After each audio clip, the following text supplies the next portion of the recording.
Totally flat ground. Parking brake is on.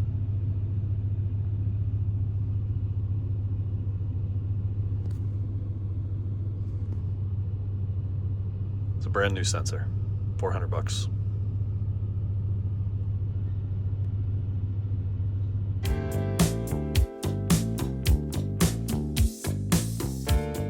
Believe it or not, this car is done. It's as done as we're going to get it.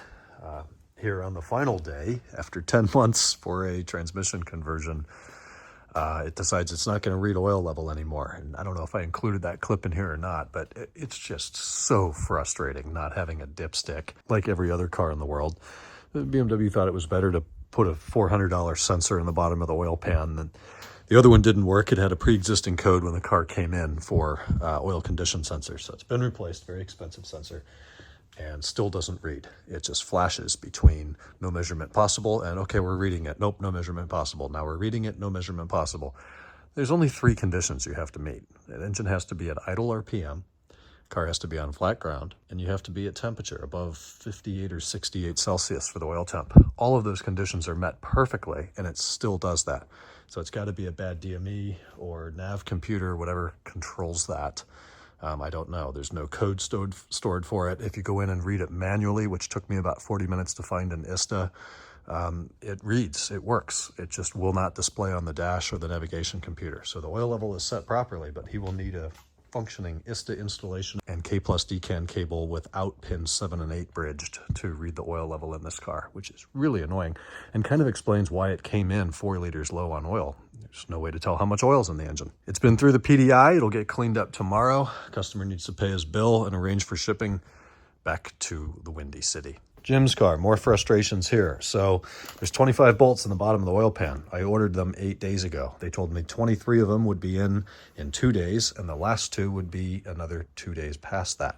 Today is day 8. We have 24 of the 25 bolts. We are still waiting on 1 more. How it takes 8 days to get a bolt and no one has it locally, I just don't understand.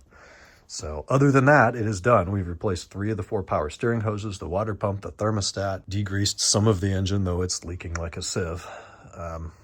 He should have this back by end of day tomorrow, assuming the bolt actually shows up. Out back, we've got an 08 650, actually 2 08 650s, a coupe and convertible, both in black. And the convertible, the owner approved the timing chains and guides and all that stuff, so that those parts are starting to trickle in. They're over here on the table. The other one was in for an MPI. We went through that today, and believe it or not, that's the very first 650i I've ever driven, the N62 B48, the larger engine.